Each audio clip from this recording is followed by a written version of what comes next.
ซั่วขนมเส้นบ่แม่นซั่วดอกขนมเส้นซาวน้ำปลาร้าแหมแกก็เอิ้นบ่ถูกพริกป่นพี่น้องใส่ลงไปจ้ะน้ำปลาร้าต้มใส่ลูกชิ้นพร้อมใส่ใบบักกูดพร้อมจ้ะจะมีน้ำปลาร้ามีผงนัวแล้วก็มีกะปิเด้อพี่น้อง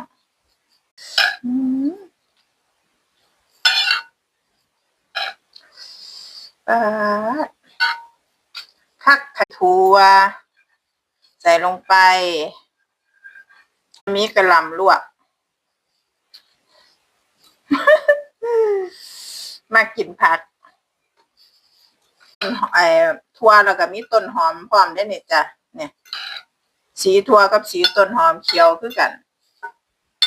ก็เลยมึงบ่ออกเอาให้สดก่อน